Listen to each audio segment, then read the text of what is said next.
Amigos telespectadores da Rede Vida de Televisão e do programa Páginas Difíceis da Bíblia.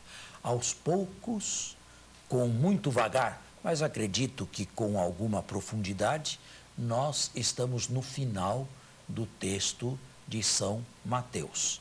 Praticamente chegamos à ressurreição, não é? Isso. Então vamos ler a partir de onde paramos na semana anterior. No Capítulo 28. versículo 8. Isso. Mas tem muita coisa que já foi lido. Vamos ler só o último? Não, só do versículo 8 em diante. Então, elas partindo depressa do Bem, túmulo... elas quem? É aí é que está, por isso que eu achei que devia voltar. São as mulheres da ressurreição. Então, mas o anjo, dirigindo-se às mulheres, disse-lhes: não temais, sei que estáis procurando Jesus, o crucificado. Ele não está aqui, pois ressuscitou conforme havia dito. Vinde ver o lugar onde ele jazia. E depressa ide dizer aos seus discípulos: ele ressuscitou de entre os mortos, e eis que vos precede na Galileia, e é lá que o vereis. Vede bem, eu vô-lo disse. Elas, partindo depressa do túmulo, comovidas e com grande alegria, correram a anunciá-lo aos seus discípulos. Muito bem. Vamos aqui fazer uma intervenção. É claro que aqui nós estamos num episódio não mais controlável pela história.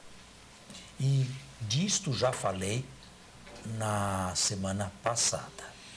A ressurreição não é um fato histórico porque não se dá dentro de coordenadas de tempo e de espaço. Não é fato histórico porque não pode ser verificada com o método histórico, que é o método empírico. É real, mas meta-histórica, ou seja, conduz a quem dela se beneficia ao mundo de Deus, de que não temos nenhuma experiência neste mundo aqui. Jesus ressuscitou em Deus. Jesus ressuscitou naquela realidade primíssima e ultimíssima que nós chamamos Deus. Claro, a ressurreição, estou dizendo a mesma coisa com outras palavras, não é uma realidade verificável. Ela é objeto da fé. Agora, em que é que nós nos baseamos para fazer um ato de fé na ressurreição? Em primeiro lugar, nas aparições de Jesus ressuscitado e, sobretudo, no testemunho apostólico. Secundariamente, mas muito secundariamente, nos sinais que a ressurreição deixou empiricamente e que nós conhecemos com o nome de túmulo vazio. Na verdade, o túmulo vazio não de si trouxe fé na ressurreição, mas trouxe espanto, surpresa, desapontamento e, em algum caso, como Maria Madalena, choro e perplexidade. Pode o homem moderno, o homem contemporâneo, crer na ressurreição? Bem, depende. Claro que se apresenta a ressurreição como a volta de um cadáver que se reanima e se levanta e se senta e se sai do sepulcro, esta ressurreição é muito pobre, quase inacreditável. Se, no entanto, se aceita que Deus tenha realizado um ato escatológico com Jesus, levando-o para junto de si, a isto que se dá o nome de ressurreição, não há nada nas ciências que impeçam esta aceitação.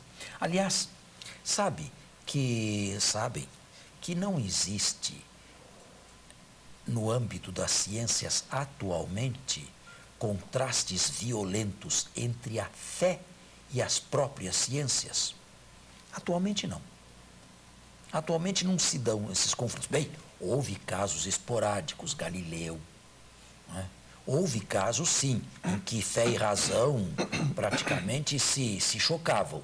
Mas, afora esses casos já largamente superados, nós não temos choques entre a fé cristã e as ciências exatas. A matemática, a física, a astronomia, não temos. Choques profundos não há. Os choques se dão. Mas os choques se dão nas áreas das humanas. E por razões muito compreensíveis. Por exemplo, na área da sociologia. Aí os choques são violentos. Por quê? Porque a história da igreja, ou a história do cristianismo, nem sempre foi uma história muito transparente, nem sempre foi uma história muito diáfana, nem sempre foram os cristãos movidos de santos e evangélicos propósitos. Esta é uma área onde há choque, sim, entre a sociologia e a fé. E existe uma outra área sensível, também parte das humanas, não das exatas, a psicologia. Por quê? Porque existem falhas de caráter e um sem número de neuroses ou desequilíbrios de feição religiosa. E para psiquiatras e analistas, isto aqui é um prato cheio nos respectivos consultórios. Pessoas que misturaram, lamentavelmente, religião com desequilíbrio mental. Tem bastante. Nessa área aí, as relações entre fé e ciências não são boas. Pelos motivos que eu acabo de dizer, mas por incrível que pareça, nas exatas, atualmente, não há, digamos, obstáculos insuperáveis. Não há. Claro, pode um racionalista não aceitar a ressurreição, e de fato não aceita mesmo. Porém, o racionalismo não é uma atitude científica. Por quê? Porque é um postulado. E por que é um postulado? Porque não pode ser comprovado. Alguém pode afirmar que sobrenatural não se dá e não pode dar-se. Só que não pode provar isto. E passa a ser um postulado de matriz ideológica ou filosófica. Mas não é comprovado e, portanto, não é científico. O racionalismo não. Mas tem todo o direito uma pessoa de ser racionalista. Mas se a fé é apresentada, ou se a ressurreição vem apresentada de uma maneira séria, não digo que vá convencer a todos, porque aqui é só a graça de Deus. Porém, o mistério passa a ser mais aceitável. No caso aqui, é preciso levar em conta o seguinte: nenhum discípulo esperava nem por sonho a ressurreição de Jesus. Mas Jesus não falou que ele ressuscitaria? Os textos evangélicos das predições da paixão e da ressurreição, e no terceiro dia ressuscitará, Marcos 8, Marcos 9, Marcos 10, para citar apenas o evangelho mais antigo, são textos hoje muito discutíveis nos meios exegéticos. Nós aceitamos que Jesus tenha falado alguma coisa de maneira embrionária, de maneira confusa e de maneira muito genérica. Ele pode ter entrevisto, sim, a sua morte. Agora, com esta certeza absoluta, estas predições foram recheadas na pregação oral depois da Páscoa, depois de tudo acontecido, depois de tudo terminado. Jesus, quando morreu, esperava ressuscitar dali a poucas horas, com estas palavras e com esta clareza? Não. Não. Ele sabia que a sua rejeição não ficaria sem resposta e sem castigo da parte de Deus. Ele sabia perfeitamente que Deus não abandonaria o justo sofredor. Era o seu caso. Ele se entregou nas mãos do Pai na hora da sua morte. Isto Jesus sabia. O resto lhe veio depois. Ele era perfeitamente Deus, mas perfeitamente homem também. Portanto, em primeiro lugar, não esperavam a ressurreição, nem não estavam sequer preparados para este anúncio aqui. Agora, houve umas aparições, ao que tudo indica, nas cercanias do túmulo de Jesus, relacionadas essas aparições com mulheres. A meu ver, embora esses textos sejam tardios, eles trazem uma tradição antiquíssima, porque não acredito que iriam inventar que Jesus tivesse aparecido em primeiro lugar a mulheres, quando na antiguidade o testemunho das mulheres não era um testemunho, digamos, digno de total fé e fidelidade. E prova disto está que no próprio Novo Testamento, nenhuma destas mulheres se tornou testemunha oficial da ressurreição. Paulo, na carta aos Coríntios, elenca apenas testemunhas oficiais, e todos homens. Apareceu primeiro a Cefas, depois apareceu aos 11, depois apareceu a todos os apóstolos, depois apareceu a Tiago, a seguir apareceu a mais de 500 irmãos, finalmente apareceu a mim também. Nenhuma mulher vem mencionada nesta lista de aparições anterior a todos os evangelhos, que é a primeira aos Coríntios, capítulo 15. Portanto, a meu ver, estas aparições têm uma historicidade. Exatamente por isso que eu acabo de mostrar aqui. Não iriam inventar sem nada aparições a mulheres. Vamos fazer um intervalo e voltamos. Volta. Eu tinha apenas dito que aceito a veracidade das aparições a algumas mulheres nas cercanias do túmulo. Agora, é difícil, quase impossível, fazer uma cronologia destas aparições. A maioria dos exegetas imagina que a primeira aparição se deu na Galileia, não em Jerusalém. Por quê? É mais fácil imaginar que os discípulos, depois da paixão, tenham fugido para o lugar de origem, a Galileia, e lá, refeitos com as aparições, tenham voltado para Jerusalém do que o contrário. E assim, bons exegetas atuais ambientam a primeira aparição a Cefas, a Pedro, na Galileia, talvez no lago de Tiberíades. Agora, como é que Jesus apareceu? Como é que se dá uma aparição destas? É impossível descrever o indescritível. É claro que cada evangelista vai descrever como pode, mas aqui é preciso dizer que aqueles que foram beneficiados com aparições receberam, na verdade, uma profunda revelação divina de Deus a respeito da vitória pascal de seu Cristo crucificado. Os evangelistas que não estavam lá, que não presenciaram coisa alguma e que escreveram este texto 40, 50, 60 anos depois, tentam transmitir o que de si é intransmissível. Repito, as primeiras aparições parece que se deram na Galileia.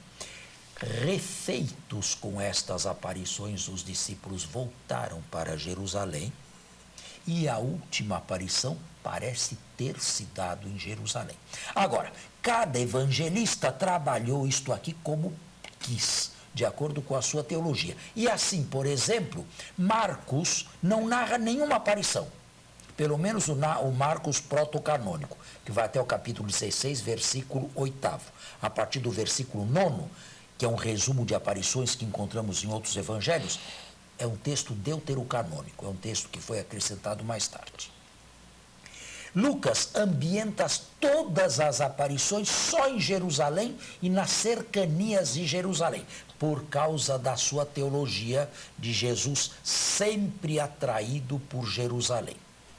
por causa de um evangelho que ele quis começasse em Jerusalém e terminasse em Jerusalém. Portanto, ambienta todas as aparições em Jerusalém, apenas em Jerusalém. João ambienta na primeira parte, a primeira parte do evangelho, sem o capítulo 21, todas as aparições em Jerusalém e no domingo, só no domingo. E por quê? A meu ver, porque este evangelho foi escrito no final do século e os cristãos já estavam transferindo o sábado para o domingo. E então, querendo de certa maneira insistir na importância do domingo, as aparições de Jesus em João, capítulo 20, se dão no domingo. Razões teológicas, evidentemente. A última aparição é a do apêndice do capítulo 21, esta sim se dá na Galileia.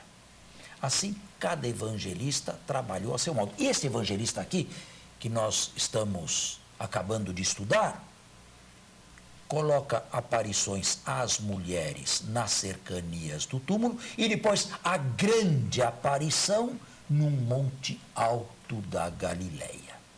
Aí vocês podem ler o texto. Qual versículo? É o 9. 9? É. Eis que Jesus veio ao seu encontro e lhes disse: alegrai-vos. Elas, aproximando-se, abraçaram-lhe os pés, prostrando-se diante dele. Então Jesus disse: não temais, ide anunciar a meus irmãos que se dirijam para a Galileia, lá me verão. Enquanto elas iam, eis que alguns da guarda foram à cidade e anunciaram aos chefes dos sacerdotes tudo o que acontecera. Estes, depois de se reunirem com os anciãos e deliberarem com eles, deram aos soldados uma vultuosa quantia em dinheiro, recomendando: dizei que os seus discípulos vieram de noite, enquanto dormíeis, e o roubaram.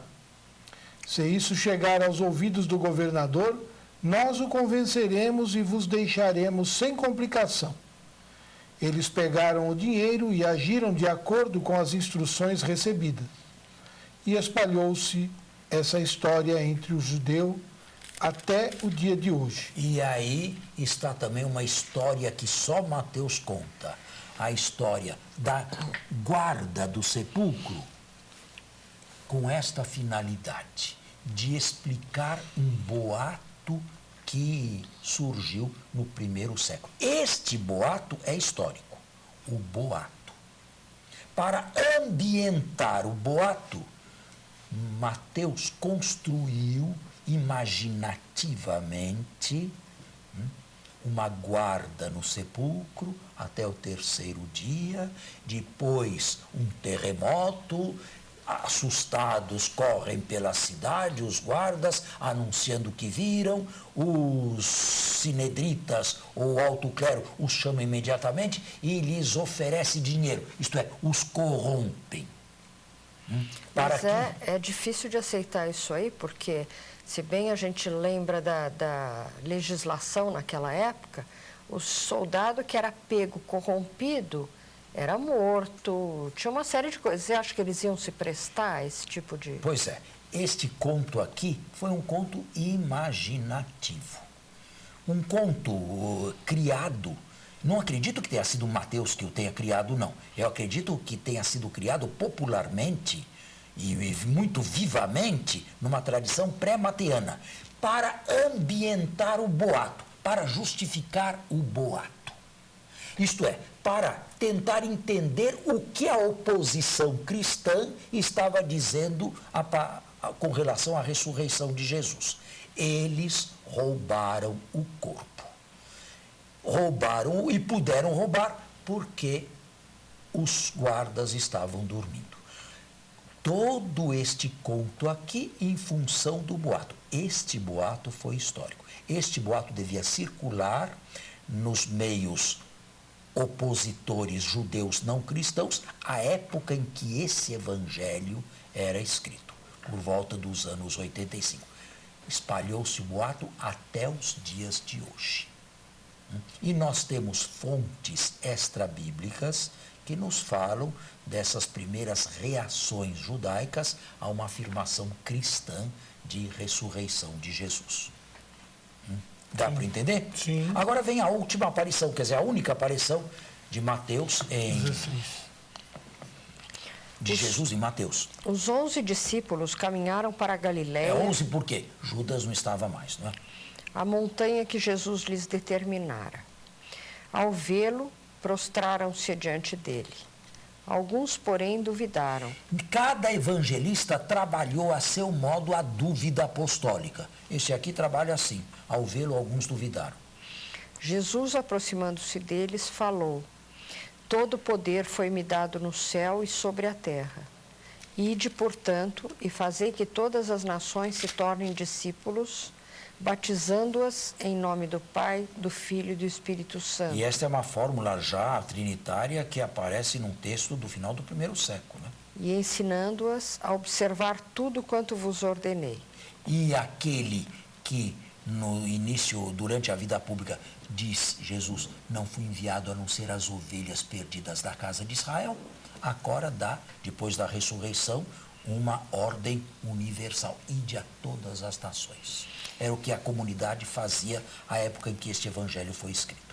E eis que eu estou convosco todos os dias até a consumação do século. E esta é uma grande inclusão no evangelho de Mateus. O capítulo 1 se abriu com o Emanuel. Eis que uma virgem conceberá, dará à luz um filho, chamá-lo Emanuel. Eis que estarei, que significa Deus conosco. Eis que estarei convosco todos os dias até o final do século. Portanto, uma grande inclusão.